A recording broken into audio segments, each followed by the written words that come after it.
Living life seeking answers to the many problems that continue to evolve? Whether it's about business, money, relationships, family, or anything, let's talk. Join Alan Cousin of Get Up Radio Media. Living life seeking answers to the many problems that continue to evolve? Whether it's about business, money, relationships, family, or anything, let's talk. Join Alan Cousin of Get Up Radio Media as he talks about anything and everything that the mind can come up with. His motto is, you can't find a solution until you talk about it first. Ready to be informed about life and feel positive daily? Then come listen to Let's Talk with Alan Cousin and get up as a positive new you.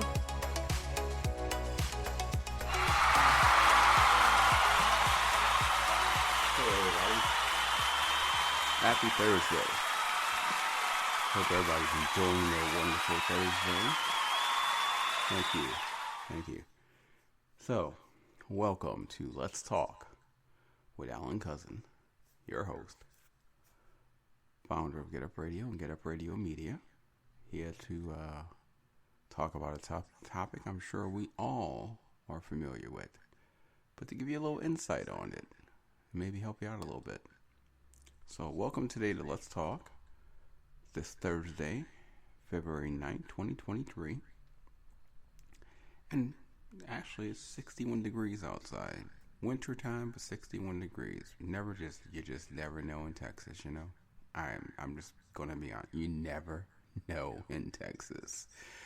But I'm going to enjoy the weather while we have it. And hopefully it'll stay like this for a while and won't go back to 15 or 21 degrees like it did 2 weeks ago.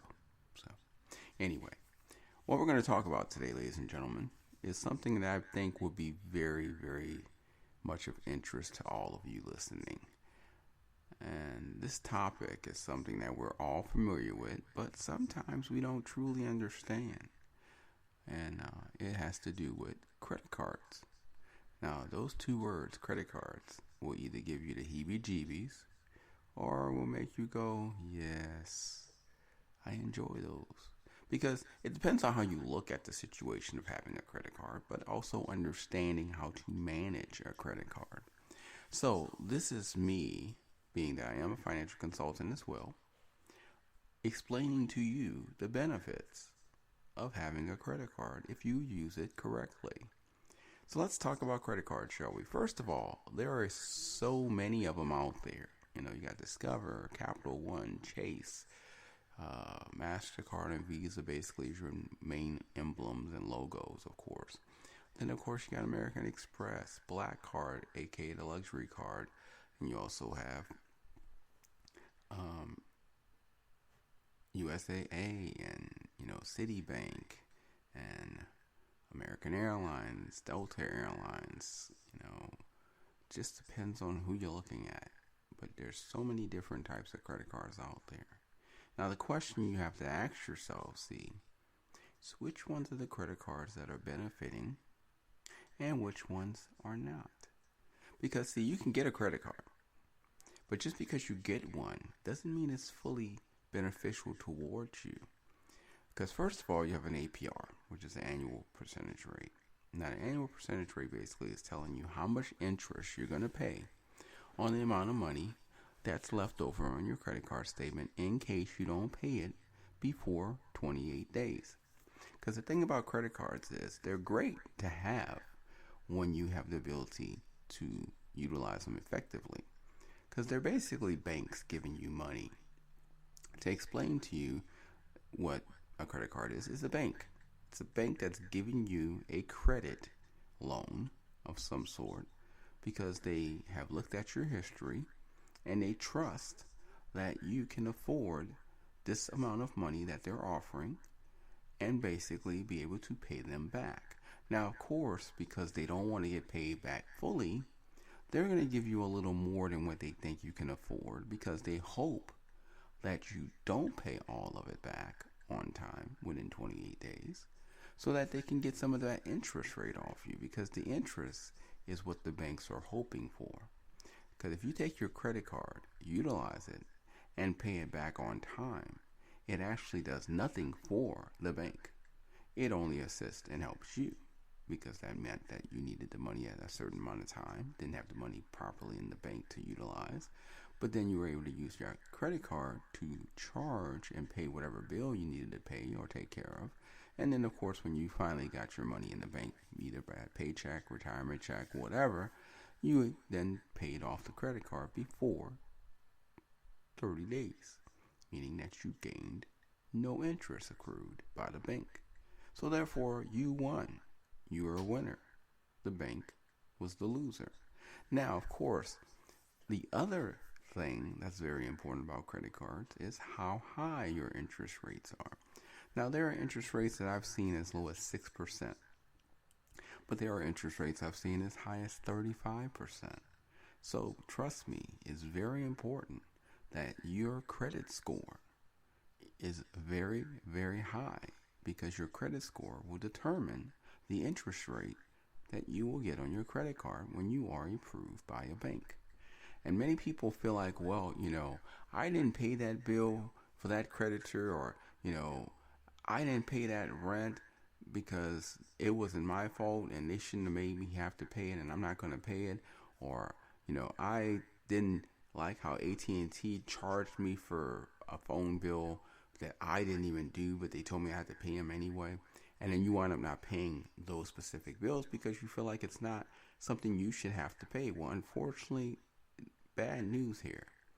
You want to pay it, because if you don't pay those bills on time, even though you might be upset with them, pay the bill. If you want to, go to court and fight, or pay the bill and then go to, the federal FDIC and basically let them know, Federal Trade Commission, FTC, and write a bad letter on them, letting them know so they can go ahead and log that effect.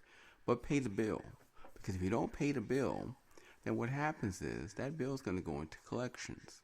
When that bill goes to collections, which basically is a company that basically paid or bought your loan from that bank, or they work for the bank or the organization to get the money back, they're not going to write a letter to the credit report, which we have 3 credit reports, of course. We have TransUnion, Equifax, and we have Experian.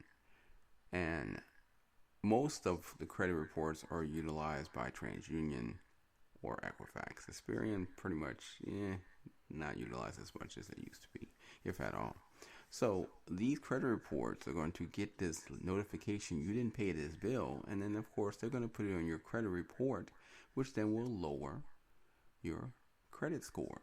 And you need to understand that whenever you have any deficit bills or debts that you did not pay, that are not collected or overdue, they affect 30% of your credit score.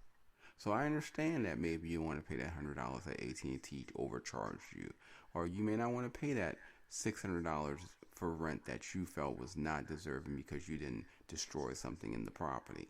But do you want to have your credit score affected by 30% to the point where later on in life you can't get proper credit or loans or available funds to assist you when you desperately need them? I would hope that you would think better and say, yeah, let's pay the debt. I'll fight it, but I'll pay it. And of course, medical bills used to be a major thing affecting credit, but finally a bill has been passed by Congress so that medical bills are now not affecting as hard as possible. And also a bill was passed where hospitals are now obliged to help you with medical bills as far as doing payment plans. And as long as you pay do the payment plans, then basically it doesn't affect your credit negatively. Now let's go back to the credit cards at hand though. So APRs. You want to get a good interest rate based on a good credit score. Of course, a good credit score is anywhere between 699, well, as low as 650 to 850 is your credit score that you want to have. So if you have to have a low credit score, 650 is the lowest you want, because 650 you are still bound to be able to get a financial loan or some form of a credit card without an issue. Of course, 850, you can get any credit card you want, basically. But you want to have a credit score of 650 to 850 so that basically if something was to come up, you can basically help to get finances when necessarily needed. Now, I told you before, there are many credit cards out there. And what a lot of people don't realize is a lot of these credit cards have MasterCard and Visa on it. Well, the thing is, those are not actual banks. Those are merchant processors. What that means is that they're utilizing the money from that bank or from another bank to then process the transaction that you did to then pay the company that you bought from. So really, MasterCard and Visa are just merchants that process money from other banks, giving them access to offer you money. Now, there are banks out there, though, that are not merchant accounts and don't use merchant accounts, and these are the credit cards that you want. And the reason I say that is because these credit cards, since they don't use merchant accounts or merchant processors, basically can offer better deals because they're using their actual money towards you in purchasing items and services. And I'm going to give you examples, of course, and afterwards to let you know why these are the banks that you want to be with and why it is effectively better to have these credit cards than the ones that basically are just the MasterCard Visa logo. So first thing first, credit cards are loans. Simple as that. Money that you're loaned out and offered, and you, of course, have to pay back. Now, depending on who you get the credit card from, depends on the APR, how much money you might be loaned out, and exactly how much you might be offered. Now, it all depends on, like I said, the organization or company or bank offering you the card. For instance, Capital One. Well, Capital One is known for giving credit cards to almost anyone. But Capital One is also known for giving higher interest rates and low credit approvals, meaning that they will give you a credit card but won't give you a large amount to spend or a large credit limit. They may start you off with as little as $250, ranging up to maybe as high as $5,000, and that's the most they'll give you, if that. Now, it's because Capital One was actually created when times were hard and they decided to help lower income people get credit effectively faster. But of course, utilizing the ability of having higher interest rates for those who don't pay on time. And it worked. And Capital One, which was once a small bank, has now become a much bigger bank in the United States of America and has many locations. But like I said, they are known for giving you low credit limits and higher interest rates. They will give you a credit card, so odds of getting one is very, very, very good. But odds of having good perks along with that are not as good at all. Now there's Chase. Chase is a very large bank, and Chase is a very powerful bank. Chase has a lot of capital and the ability to offer large credit limits because the bank itself offers their own money to you, the consumer.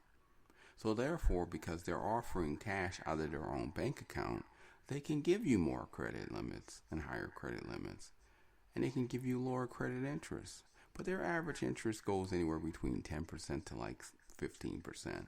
16 at most. So it's not a bad deal when you think about it. Plus their average credit limits can start anywhere from $4,000 all the way up to $20,000. So that's not a bad deal either when you decide you need money and you need a higher amount of money to pay for like a car payment or basically maintaining your car or fixing your car or taking a nice trip with you and the family or friends. So yes, Chase is a very good bank. Now another bank well known as Citibank. Now Citibank basically did very well with their home mortgages. So therefore they are known as a very powerful banking system as well. And Citibank is known for giving very high credit limits starting as low as $2,500, but can go as high as $30,000 without a problem, depending on your credit score. That's very nice when you think about it, but of course, it's not as easy to get a Citibank or a Chase credit card as it is to get a Capital One. Your credit score has to be at least a 650, really a 700 for a Chase or Capital One. Chase or Citibank to really accept you. Whereas Capital One will easily accept you for 650 or even accept you as low as 525. It's just they'll give you a higher interest rate, of course. Now, let's talk about the big boys. And what I mean by the big boys is the big boy credit cards that are hard to get but have extremely great perks. Let's talk about American Express. Let's talk about Black Card, aka the luxury card. These two cards are very powerful cards, very powerful banks. The Black Card, aka the luxury card, is actually the Bank of England by Barclays. And they're a very large bank that basically supplies most of Europe and most of England. American Express is actually a bank itself, and it basically has major locations globally and a large amount of money, as it has actually a large amount of high financed consumers, meaning it doesn't have a lot of card holders. So not many people have the American Express, or not many people have the Black Card, aka luxury card. But those that do have it spend quite a lot of money daily because they make quite a lot of money. So they have a higher clientele of those who spend or make a lot of money.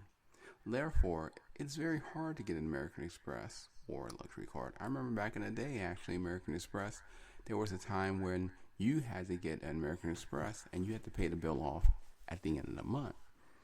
And getting one was very hard, but like I said, if you charged it, you had to pay the bill by the end of the month.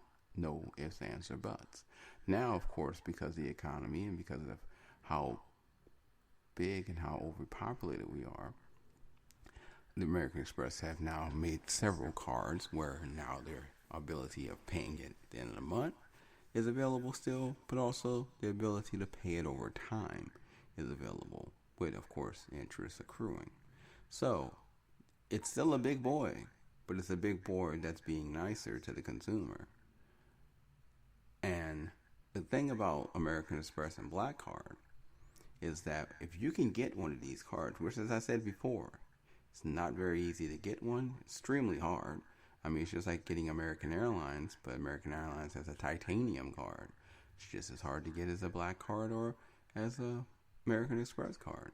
But the good thing about these cards, these titanium American Express or the Black Card or the American Express card or the titanium Delta card, these cards, though very hard to get and also comes with a nice high annual pay, which means that you have to, pay to have the card. So every year you're paying the bank to keep this card because it's that lucrative, it's that luxurious, it's that good that basically you have to pay just to have the perks and the benefits of the card. And that pay can be anywhere between $450 to $650, or maybe even $700 a year. Now, you're looking at yourself thinking, why am I going to pay an annual fee to have a credit card? And yes, that's a good question. Well, please, let me go ahead and help you with a good answer. Because these banks are so powerful globally, not just locally or statewide or nationally, so powerful globally that they have so many merchants wanting to be connected with them because of the amount of money that they receive on a daily basis through their consumers. So therefore, they have very, what I call, sweet perks that are attached with having these cards.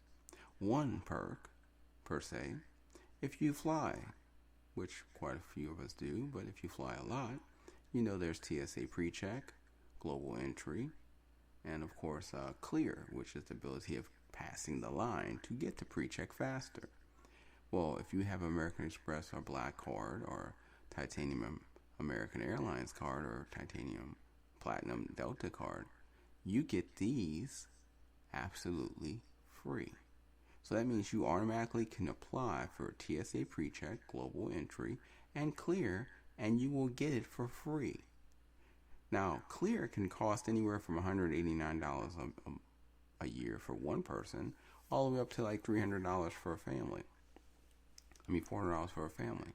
And then TSA PreCheck will cost you $85 for 5 years. Global Entry will cost you $100 for 5 years. So let's just think about it. Let's say you got the Global Entry and the Clear. You just basically got $289 of free service. Now, granted, you paid $650 for the card. So let's look at that. $650 for the card. You got $289 in service so far. So that's basically means that you're still paying them $352. No, $362. That they're receiving from you. But are they? Because here's another thing. You'll get a $200 credit for hotel. That means if you go ahead and book a hotel once a year, you'll get $200 back in your pocket from the total bill of the hotel. So now, that was Global Entry for $100, Clear for $189, and now a $200 credit card credit for flying. So that's $200, $300, $489 now that you've gotten in service. Now, let's also talk about hotel. They'll give you another, for flights, booking a flight. They'll give you another $100 to $200 credit if you book a flight once a year. So now you're looking at $200 hotel, $200 for flight credit, $100 for Global Entry, and $189 for Clear. So that's $2, $4, $5, $689 that you've gotten in service. You paid them $650, remember? But you've now gotten $689 back in service. Also, let's say you have Hulu. If you get the Hulu, ESPN, Disney bundle, you'll be paying $20 a month, which is $240 a year. But if you are a member of these associated credit cards, more so American Express than anyone else, you actually will get $20 credit towards your Hulu bundle pack, meaning you'll have Hulu, ESPN, and Disney for free. So now that's $240 that you've now accumulated. And then, let's say you like to go to Panera Bread. Well, Panera Bread, because they're affiliated with American Express, they'll give you 3 to 4 months of a free drink every day for 4 months straight. Free drink there costs about basically $4 to $5. So that's $5 times 4 months. That's 30 days per month. That's 120 days times $5. That's $600 of free drinks that you've gotten. Now, granted, it's just a free drink. You got to pay for a cookie or a soup or a sandwich, but you still get a free drink.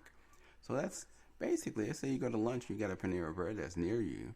You can go to lunch every day, and you're saving $5 a day to get your drink. And you can come back after 2 hours or an hour and get a free refill. So you can go to work, get your lunch, then come back after work and get another refill for free. And then they give you insurance. So if you fly and something happens to your flight, they cover you. If your bags get ripped, they cover you. If you buy something at a store, they give you an extra 1 to 2, sometimes even 3 to 4, 5 year warranty, extended to the original warranty. So that if something goes wrong, you keep the receipt, you send it to them. They'll find a company to fix it for you and pay for it. And these are just a few of the things that you can get from having a Premier credit card. So yes, you may have to pay an annual fee for it, but as you can see, you clearly get your money back and more if you get the card. And in most cases, they'll give you bonus points or bonus miles if you get the card as well, as long as you spend a certain amount of money within 3 to 4 months. Which means now you're getting an extra amount of miles and spending money and still getting miles and points for the money spent as well. So clearly, if you get these perky, high class credit cards, yes, you're paying an annual fee, but you're really getting a whole lot more for what you're paying for.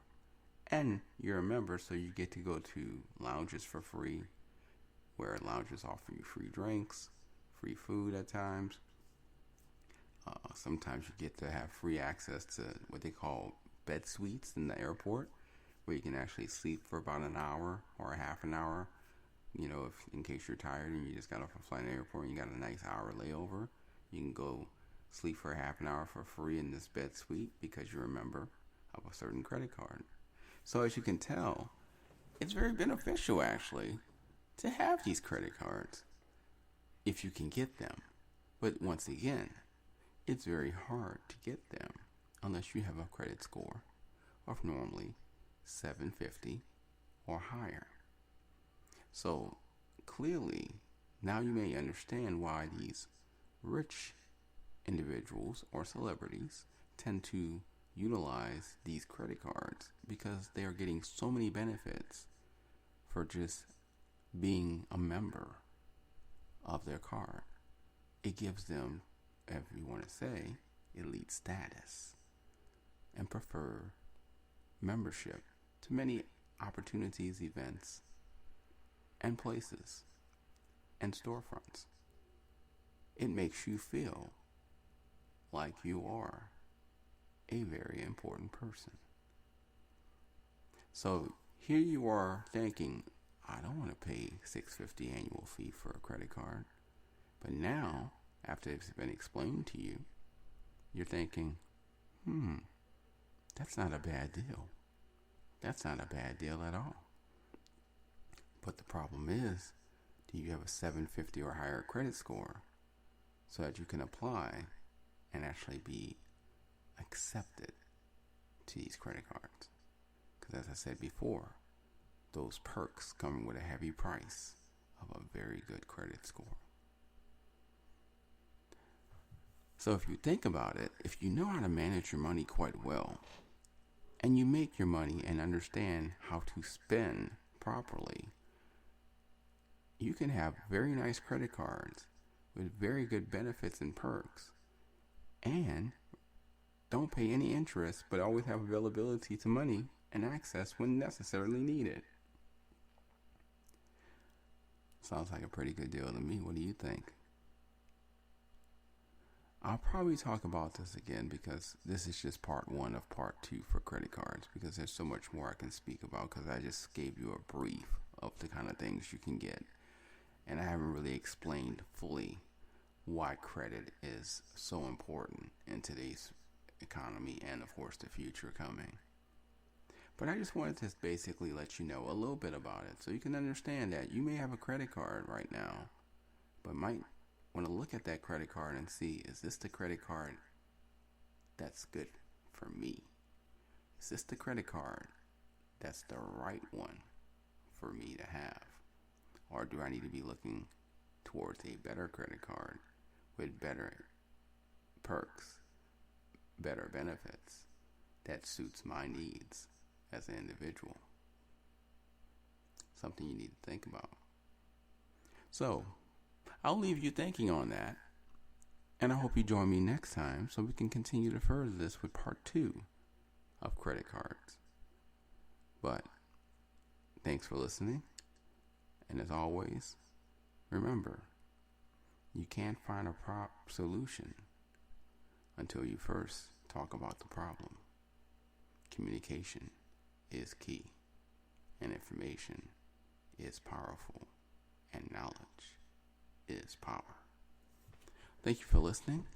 Hope you have a wonderful Thursday, and I look forward to you listening again Tuesday to my next version of Let's Talk. Have a good day. Thank you for listening to Let's Talk with your host, Alan Cousin.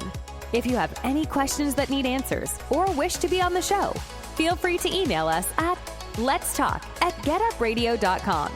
And if you have a moment to rate, subscribe, and leave a review wherever you listen to your podcasts, we'd really appreciate it. Remember to get up, smile, and live life positively, as you are an amazing person.